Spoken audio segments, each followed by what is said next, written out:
Okay.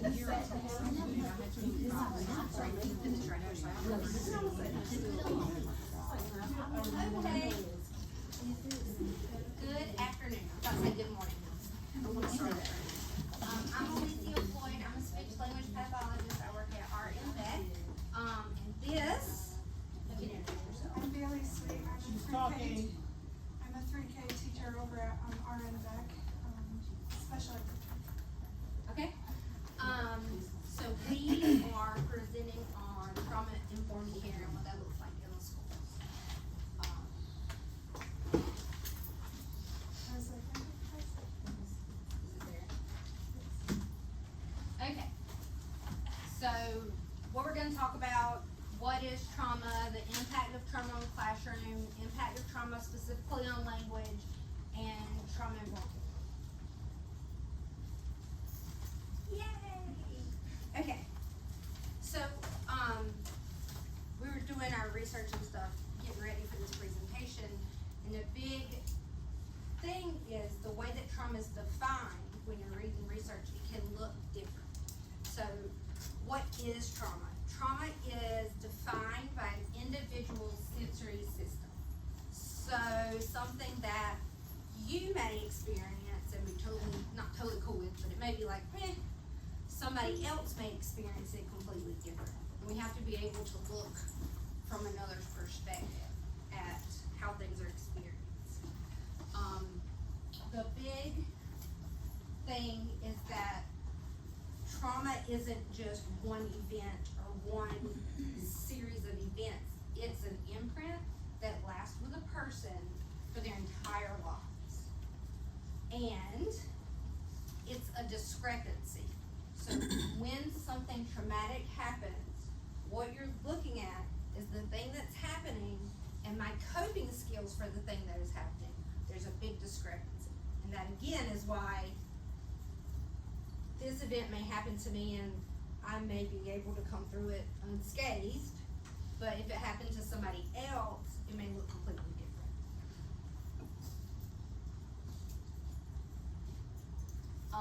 So the big umbrella term that everybody likes to use or uses is maltreatment. So if a child is maltreated, they are exposed to, could be physical abuse, sexual abuse, mental abuse, or neglect. And relatedly, toxic stress is, everybody gets stressed. And as educators, we probably got some toxic stress going on because it's constant during the school year. That's why we get summers off. But for a child, when things are happening and it's an everyday thing, and that stress system gets activated, and it's always on, then we're talking toxic stress. But there is good news for our students, that even though they go through these experiences, that having that one person can make a difference. It can actually be protective of that child moving forward. Now, I don't say that to say be the person, be the proactive person in your child's life. Yes, we are put in two positions where we can do that, but I'm here looking at you. This is hard. What we do is hard, and we talk about, I have teachers, assistants, I have a couple school psychs. Is that kind of what I got? Okay, just making sure. You know, we talk about the hidden curriculum in that we're expecting children to be able to sit at their desk and not talk in that inhibitory control. But there's also what I like to refer to as the hidden job description. Because as a person in education, you get what these children are throwing at you all day, every day, and you're supposed to absorb it and stay self-regulated and be able to give them all these skills. So I'm not looking at you and saying, know your why and all that fun stuff. I'm saying this is hard. The only thing that I'm asking you to do is I'm trying to give you another perspective to look at behavior through.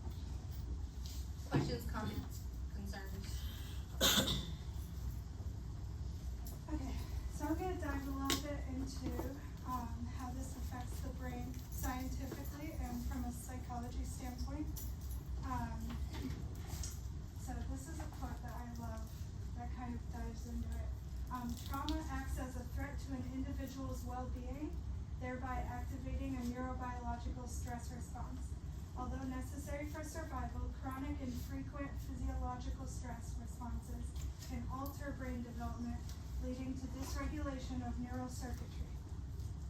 So, this was a summary of a study I read about where they took two groups of kids, one's diagnosed with PTSD and one's not, and presented them with the same task and used MRIs to kind of get a viewpoint of what's actually happening differently in their brains. And what they found was higher cortisol levels, which we know is stress, and also lower hippocampal volume, which is in charge of memory and brain storage. And so that, if you can think about it, would impact a student and how they interact with the class. PTSD alters your brain and activates and deactivates certain parts that it shouldn't. And so if you have two students that come into class and are expected to do the same things, but one has their stress elevated, even if there's nothing stressful, their heart is racing, they have memory issues with storage and retrieval of things that they had learned. And you see that it's not really an even playing field anymore. This bottom part talks about the gyrus in the brain, which helps identify true threats versus perceived threats and extinguish fear responses, which in PTSD can manifest in physical ways as well, like panic attacks, because they're not able to really distinguish what's a threat and not, because they don't have a baseline for what's safe. So this is an image from a different study that was just talking about prolonged abuse, and it shows you literally what differences you can see. The temporal lobes control everything important, pretty much, in your brain. And you can see it's just so much is not doing what it's supposed to be doing. So, when you're looking at kids, young kids, like I said, I teach 3K. An entire person's personality is developed within the first 5 years of their life. So early intervention and reporting and giving support can really, really make all the difference. Not that they're a lost cause if they're over 5, but obviously the longer you deal with abuse with no support, the harder it's going to be to crack away at it, as well as kind of rewire their brain.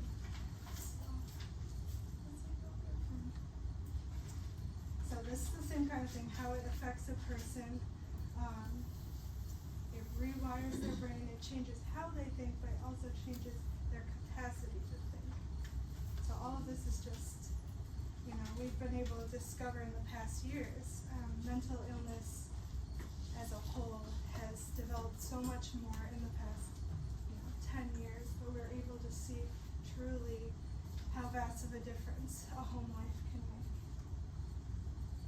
So this is Miss Alecea's visual that I love. So this is basically talking about stress response, toxic stress, and how it doesn't always manifest the same way. I think in media, it's often misconstrued as like, if a kid's abused, they're going to be angry and throwing chairs and biting and kicking. Bless you. And it can be that. It definitely can be that. But a lot of other times, there's so many other things that we need to be looking out for. Escaping, avoiding, shutting down, even seeing kids who just completely shut down their emotions because it hurts less to feel nothing than to feel sad and angry all the time. I interject for a second. There's a family at our school that, we know a lot goes on.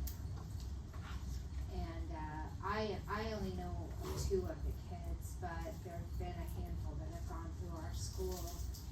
And it's sad that the little girl that was in 3rd grade last year, already had a dead look in her eye. She was just done with life already by 3rd grade. Yeah. And that's just tragic. Yeah, it is. And it's cheesy to say, that one person could change everything around, but you never know when you're going to be that for a kid. I had a third grader when I was student teaching before I was even halfway certified to be a teacher, and she said, my teacher I was under was like, he's just horrible, he's my enemy, his behavior is terrible, and I can't do anything with him. And she made him sit out of every game that they did, every activity. So one day I was like, you mind if I give it a crack, like over there? She's like, I don't care. So I sat with him and I just talked with him. Just talk with them, because they're people, right? And I was like, it really stinks that you can't play with the class. Like, what happened? And he's like, I don't know. I can't control my feelings. I don't know why, blah, blah, blah. Well, it was like days after that, I would sit with him every day, and at the end of the year, he wrote me a letter. I still have it on my desk about how I was the first teacher that was ever nice to him. So, you know, not to be like, I'm a hero, but like anyone can make that connection. You know, sometimes they just need one person that they feel safe enough to go to. I've had children tell me that they've never heard an adult tell them that they love them. Yeah. Wow, say you're the first adult that's ever told you that. Yeah. Wow, and I'm like, how did you get the fourth grade to hear that? Yeah. Yeah. So it's a reminder of why we're, I mean, it really is. We are that hope for those children that need us. It's very good. Yes. I think because I worked with neglect children some years ago, they push you until you give up. Then they think you don't care about them. But if you stand your ground with them and push through, they'll know Yeah. she loves me or he loves me or cares for me. Definitely. When all they've ever known is people giving up on them, they just want it. It's a self-fulfilling prophecy, you know?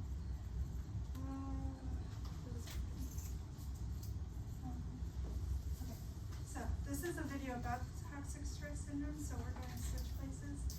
But this is from Harvard, so it has a lot of really great information, and it's short. Yeah, it's only 2 minutes. So fear not. But it's 2 minutes and they just explain it better than I can. I keep opening it, but it's already closed. It is.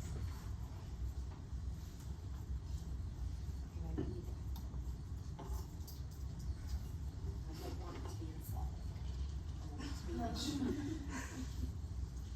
Okay.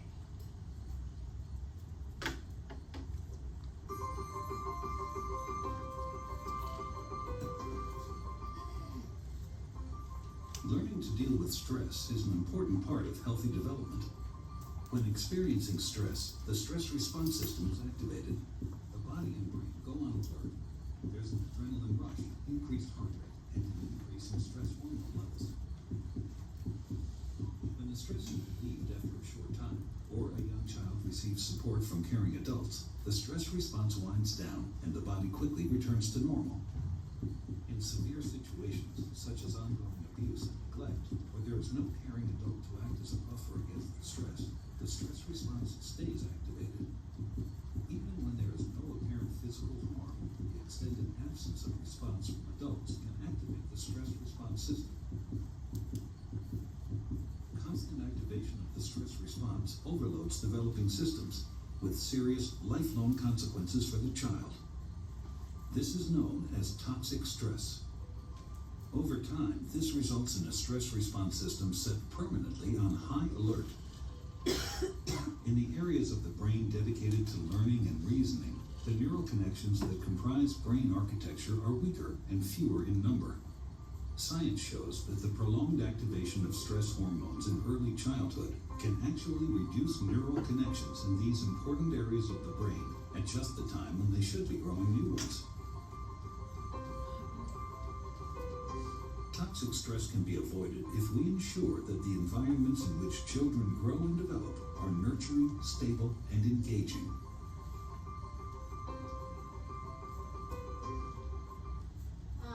So one thing that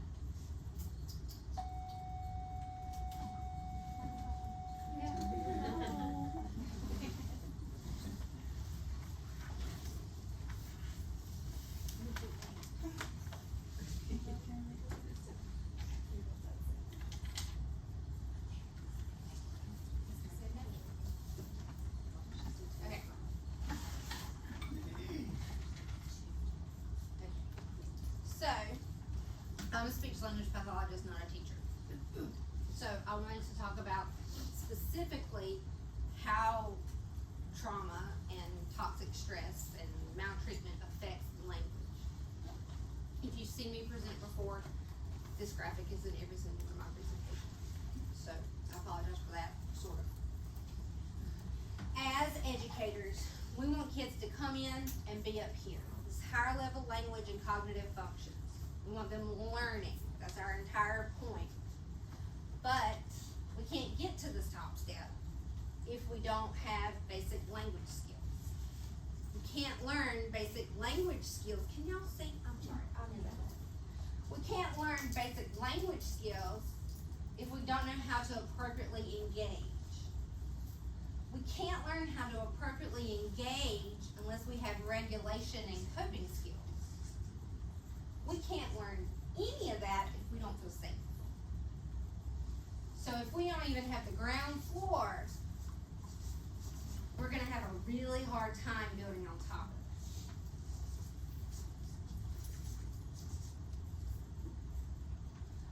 So specifically what we see, so when we're talking early childhood, like babies and toddlers, we look at decreased overall language development.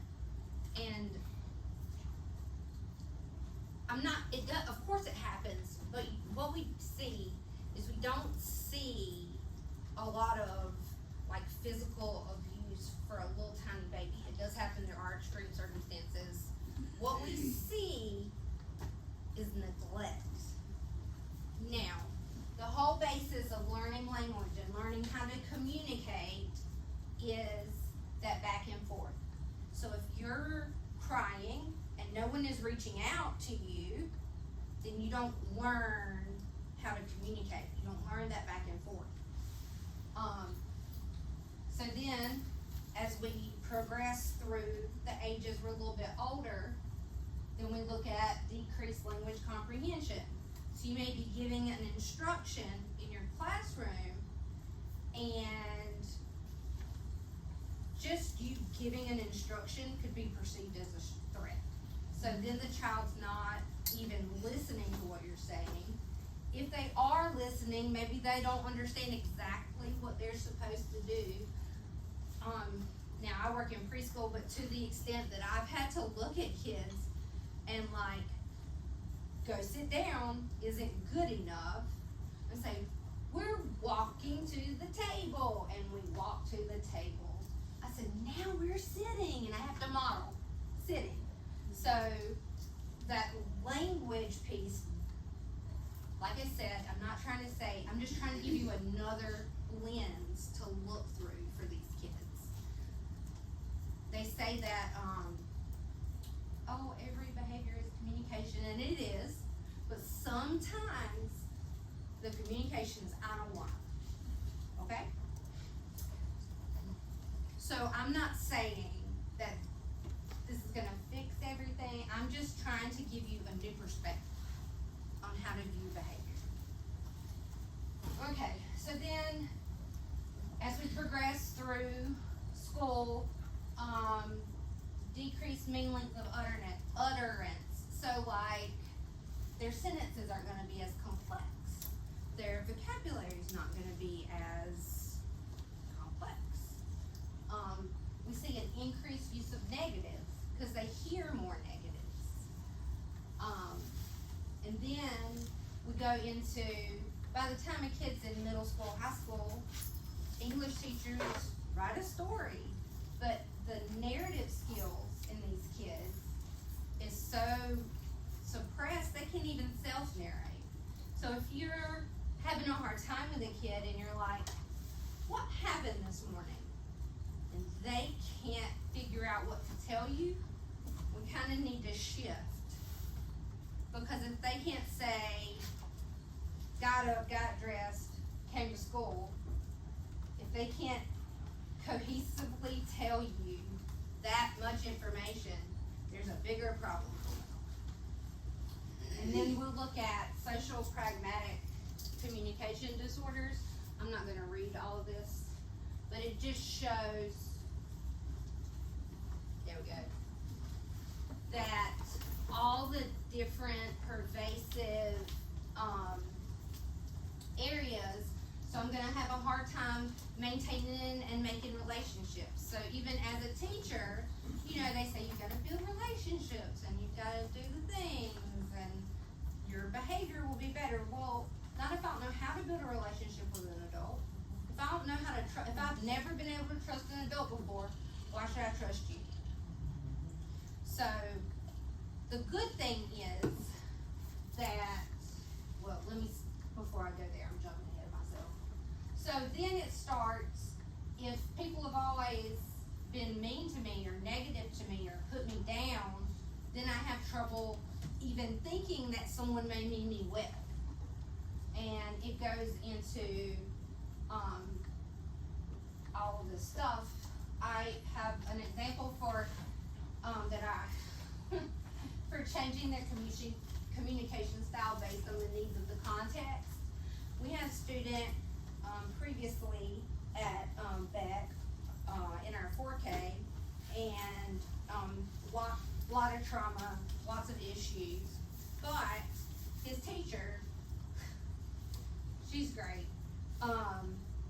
One of the things, cause we talk about being aware of our own triggers and how we're responding, cause y'all, even my 10-year-old, I have to be like,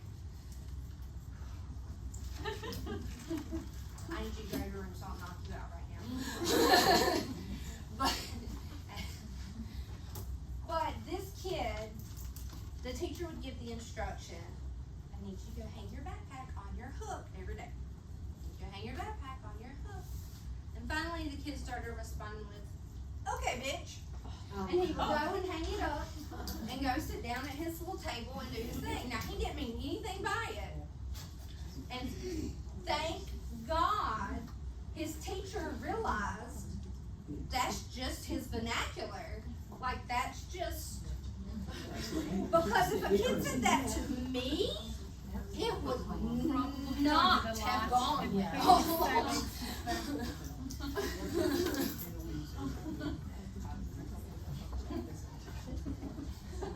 Lower down my mental language. Excuse my language, don't be telling me. It's just a really good example.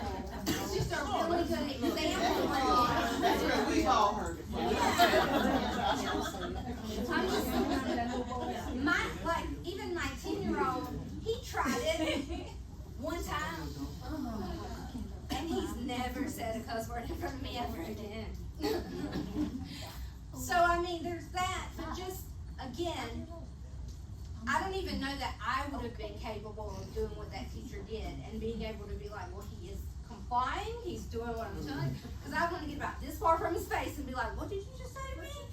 So, just another lens for you to have instead of being automatically triggered, and it's just another thing as educators that we gotta do.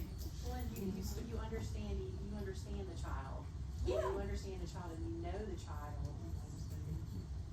Yeah. I mean, yeah, you understand. It's just, You deal with each child differently. yes, And a 4-year-old or a 3-year-old, however, they're gonna repeat what they've heard. exactly. Yeah. And when your kid's here at home, and when that kid here's at home, Yes. completely different thing. Yeah. But then that goes into all of this stuff, so that, like, we're talking about memory and like, how can we, I don't know if book reports are still a thing, honestly, they're not a thing in preschool, so I don't really, my kids never had to write a book report even in 5th grade. But, like, just having them summarize information, like, that's too big of a task. So, anyways, what's next? You're next, right?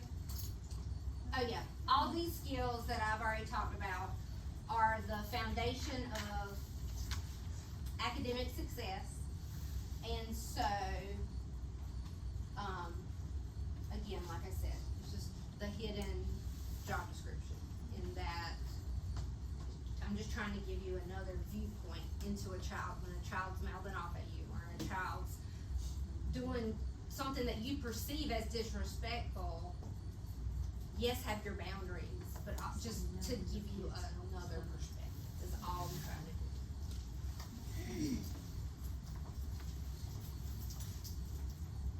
Okay, so this is the basis of my section of the presentation, that I try to operate my classroom centered around trauma-informed care and compassionate care.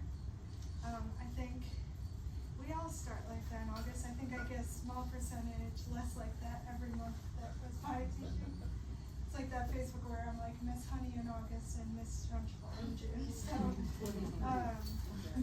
I get it, I get it, I get burned out just like everyone else. But it is important to just put some space between a behavior and your reaction and try to figure out like what's gonna be helpful in that moment. You don't have to have gone through abuse or have PTSD or anything like that to have compassion and understanding for kids who have. So it's kind of shifting your mindset from what's wrong with you to what happened to you. Why are you acting like that? Like what happened? And so trauma-informed care is realizing that not every student is coming in at the same baseline, and it's not really fair to act like they are.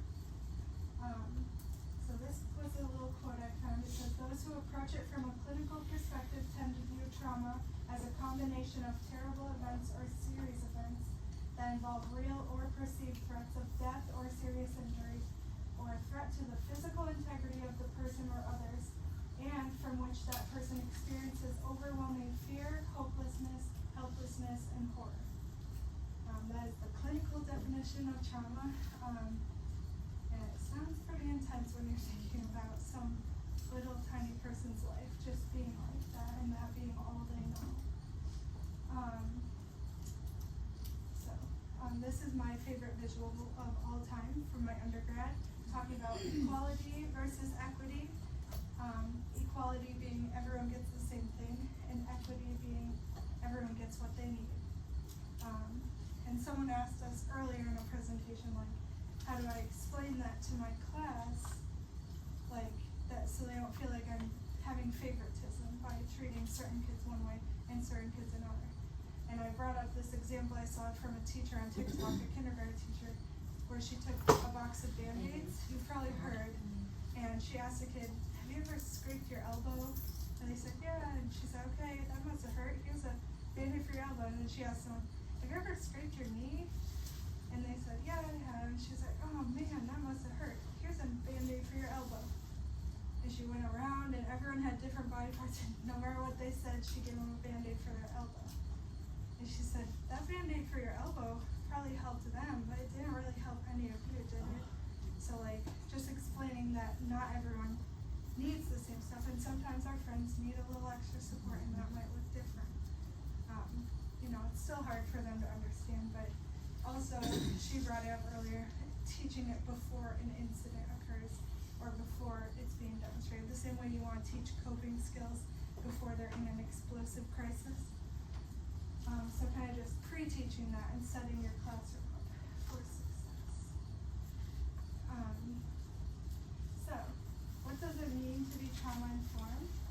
Just reframing your perspective, being aware and understanding potential signs of trauma and toxic stress, and just understanding how that can impact them in your classroom, and being conscious of that and how you treat them. So, next it's going into the principles of trauma-informed care, and there's 6 of them that I'm going to go through quickly. I'm not going to bore you with too much talking, but the first one is safety, which focuses on proper staff training. I work in a special ed setting, so me and my assistants all have to be safety care trained. And so just being aware that what is going to be the least restrictive and least harmful thing for that student. We learn about restraints and holding kids, and it's also about learning that that is the last resort. It's very stressful for the teacher, for the kid, and you don't want to be doing that unless you've tried everything else, and a lot of people are going to be in danger that you can't control. choices, you know, trying to give some control to that student and not make them feel like, a lot of times they don't have control or choices at all in their home, so kind of trying to ease the transitions, like, when you're transitioning out of play centers and you're like, I know this is really hard because you wanna keep playing. Do you want some time on the carpet with your fidget, or do you want some time in the library with your stuffy? You know, I would rather give up 5 minutes of my time to let them do that than lose my whole instructional block because they're throwing chairs around my classroom.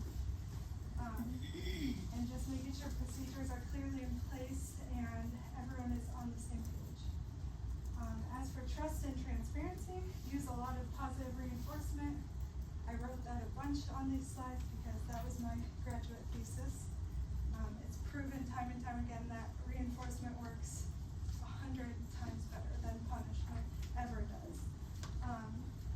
So, you know, giving them a praise or a high five or a sticker, just things, catching them being good, giving lots of opportunities to be a positive force in their life, because sometimes they don't hear I love you or get hugs or anything positive at home. So, the third one is peer support. Behavior support plans should allow for students, if it's safe, and they have to be removed from class, to remedy that and be re-immersed back into the class when the escalation is over. The problem with removing them for the whole day, like in school suspension, I know that's older than me, but when I worked upper elementary, I had some that wanted to not be in class, and so they would figure out, oh, I just have to come in and hit my teacher, and then I don't have to be in class. And then every day they just come in and hit the teacher, get taken out, hit the teacher, taken out. So the first risk is accidentally reinforcing the bad behavior because they're getting what they want. And the second issue could be if they're socially reinforced, they want to be around their peers. If you don't give them the opportunity to calm down and earn it back, then they're not going to calm down, because if they know I'm gonna get taken to the office and have to sit there the rest of the day, why am I gonna try to be better? I'm just gonna go there and destroy the office and be angry because I'm not gonna earn my way back in anyway. So collaboration is kind of the same thing I was talking about. Make sure everyone's on the same page in your room. And follow a 4-to-1 ratio. If you have to give a correction or a negative comment, surround it with 4 positive comments, so then they don't feel like you're harping on them all the time.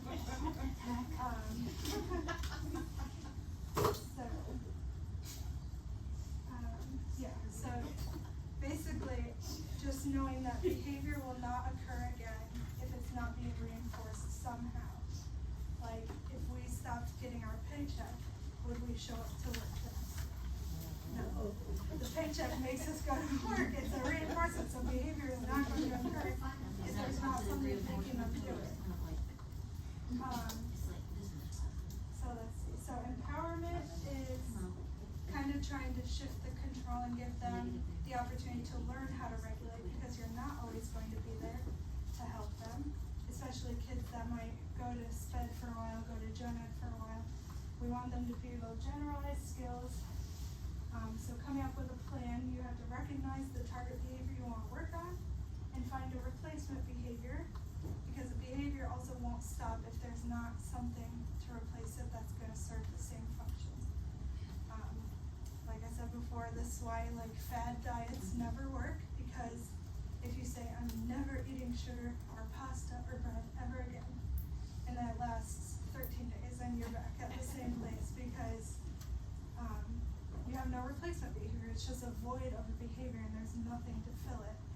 It's the same way with the kids. So you have to, it's about knowing them and finding what's going to serve them and fill the spot that you need the behavior to stop in. The last one kind of talks about us controlling our emotions and regulating as the adults, knowing when to step away and maybe tag in a teammate, send an SOS text, get down to my room now. And I love this analogy, be the thermostat, not the thermometer. The thermometer reads the room and matches the temperature. And the thermostat sets the temperature. So if you have a kid who's escalated and screaming, and you raise your voice and start screaming at them, it's just a power struggle. And if you're fighting with a child, you have already lost, like, immediately, because that's just how it is. So you want to go in when they're ready, because when they're in full escalation, they're not listening or processing anything. But, and be down here if they're up here, so that you can kind of start to meet in the middle. And I will say that,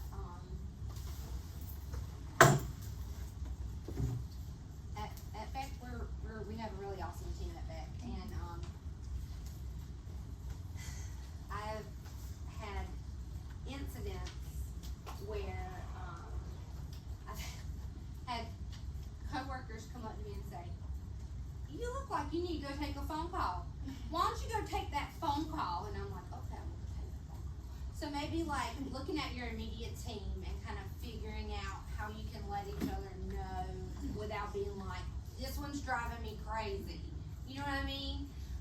Because we all have thresholds and they're variable day to day. So just having that communication and knowing who you can count on, or who you can send a text to that, please, come to my room right now. Yeah, so this is about us being mandated reporters and how to look for the signs of abuse. We all know the basics, the obvious ones. They're coming in with bruises every day, and scratches, and dirty clothes, and they're sleeping through my class every single day. We know how to see the obvious outward signs, but there's a lot of inward things over my 5 years teaching. 4. I've just been amazed and learned so much that, like, you never thought you would have to know. Like, that meth in a house smells like cat urine. Some signs that are not always as obvious. Being afraid to use the toilet or being changed. My kids aren't potty trained. Serious lash out, freaking out, like hyperventilating. I mean, just that in itself doesn't necessarily indicate like you don't want to jump to conclusions. Like, they're definitely being sexually abused, but it has helped me to kind of lock in on that student and say I need to watch out and see if anything else kind of pops up for me. Extreme emotional reactions to small stimuli, like if I make a small comment to a student and then they sob uncontrollably for 20 minutes, things like that. Just things that are out of the normal for a kid that's developmentally appropriate, Obviously younger kids it's appropriate to throw fits and cry. So, it's about knowing your students too and what's normal for that age. Also, I noticed sometimes only one sibling in a family is experiencing neglect and abuse. A school I worked at a couple of years ago I had a 3-year-old who had an 8-year-old sibling in the school, and the 3-year-old was coming in dirty every day, constant ear infections, like fleas on her, like just a lot of stuff going on. And I had brought her up with the nurse. She said not to worry about it. I brought it up with my admin. They said not to report it because the sister was fine, nothing, clean clothes, coming showered. I reported anyway because nobody's allowed to tell you not to report. You are mandated reporters and it's your discretion. And also just knowing an 8-year-old probably could get themselves dressed nicely better than my 3-year-old with severe developmental delays. And that's also about knowing your kids because admin, school psychs, whoever come and go from your class, but you're with those students all day, every day, and you know them. I also wrote in here extreme compliance. I was abused in my early childhood to early adolescence by my biological father, and that was definitely me. Every report card was like, she is the best student, she never talks, she never She's always doing what she's supposed to be doing. Kind of just keeping an eye out for kids who never act like kids, you know? There's certain, like, every kid is bad sometimes and gets moved down a chart on the behavior, gets a red day. That's another one, just kind of, you just want to keep an eye on and keep looking for different signs. And it's always better to report and be wrong than not report and be sorry. And I have one more thing. I know we're at the end here. I have to end with a sappy little thing, you'll know, so just bear with me. So this is a made up scenario I wrote. So for the purposes of this is Emma, this is Charles. They're both in the same classroom, they're both asked to do the same things, and they're both given the same homework. However, Emma is a star student and Charles is failing. What's the difference? Is Charles not working as hard? Is Emma more intelligent? So now we're going to go back to before the school day started. Okay. It's 6 a.m. Emma's parents woke her up and helped her get ready for school. She went downstairs to find breakfast and lunch made and ready. She ate her pancakes, drank her juice, and watched a cartoon with her dad before he left for work. At 7:15, Emma's mom drove her to school and dropped her off with a hug and a kiss. Emma walked to class beaming with her homework that mom and dad helped her with last night at the dinner table. Her teacher greeted her with a smile and took the homework. "You are such a hard worker, Emma. You earned extra recess today." Emma smiled back and ran to take her seat, excited to start the morning task. Okay, now we're going back. It's 6 a.m. again. Charles was up 3 times last night to feed his baby sister. His dad left a long time ago, and his mom isn't home most nights. Even if she is, it's Charles' responsibility to care for his sister. He drags himself out of bed with just enough strength to make a bottle, feed, and change his sister. He lays her in the crib next to his mom, who is asleep and unbothered. He searches through his drawers, hoping to find one shirt without holes in it, but there isn't one. He makes it downstairs just in time to get on the bus with a growling stomach. On the bus, his typical bullies start harassing him, calling him weedhead, commenting on the undeniable stench on his worn-out clothes and torn backpack. The only thing he has to look forward to is the school's free lunch, as it's his one meal of the day. He arrives at school and drags his feet down the hall to his classroom. His teacher lets out a disappointed sigh just at the sight of him. "No homework again, I see. This is the 3rd time this week. You're staying inside for recess to make up all that work." Charles walks past without even looking up, knowing nothing he says or does will ever make a difference. He lays his head on his desk and nods off, hoping to get a couple minutes of peaceful sleep. Okay, so, I know it's cheesy, but when we're looking, what is the difference? The difference is you, the teacher. There's a lot in these kids' lives that we cannot control. We can't control what they go home to, if they're abused, if they get fed. We can control the 8 hours we have with them and how we respond to them. And I think the really important thing to remember is that one person can make a difference. My family, my mom, dad, stepdad, and grandma, dad. And they were there for me through everything and got me to where I am.